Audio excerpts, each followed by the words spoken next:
Taoiseach, on Thursday we had a debate about the report produced by the Budget Scrutiny Committee on the Section 481 film tax credit and issues in the film industry. And among other things, there was a recommendation, now the second committee to recommend in a number of years, that there will be a forum, a stakeholder forum, to address very, very serious issues that echo in a very serious way the things that have happened recently in RTE. And just to remind you, we have allegations of systematic blacklisting.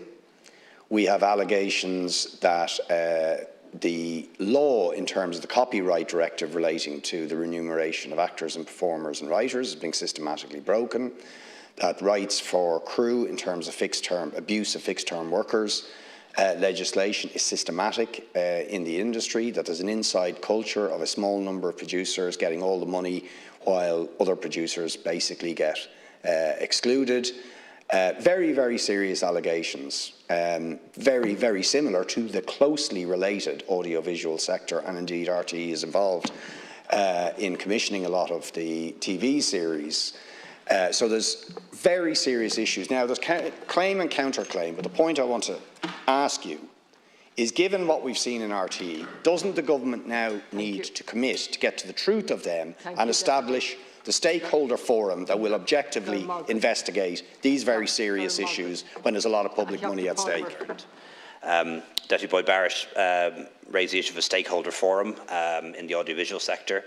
As he said, there are claims and counterclaims, and it's hard to know what's true and what's not. I don't think a stakeholders forum could have any investigative powers. That's not how forums work by their nature. But I don't think it's a bad idea on the face of it, and I'll certainly bring it to the attention of Minister Martin as a proposal, as somebody who is responsible for the sector. And we are supporting the sector in its growth with very generous tax incentives, which we've put in place largely because we're competing with other countries that are doing the same. And it is a sector that we're going to see expand. But it is important that there's proper career paths and a degree of economic certainty for the people who work in the sector. And I know that the Deputy raised this many times and that he's sincere about it.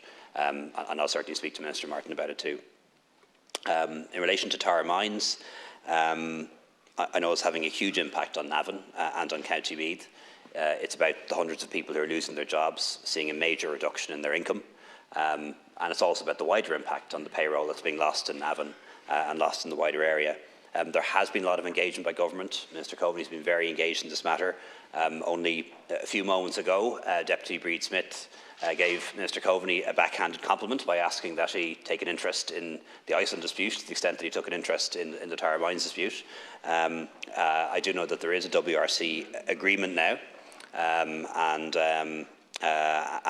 hopefully that agreement can be honoured.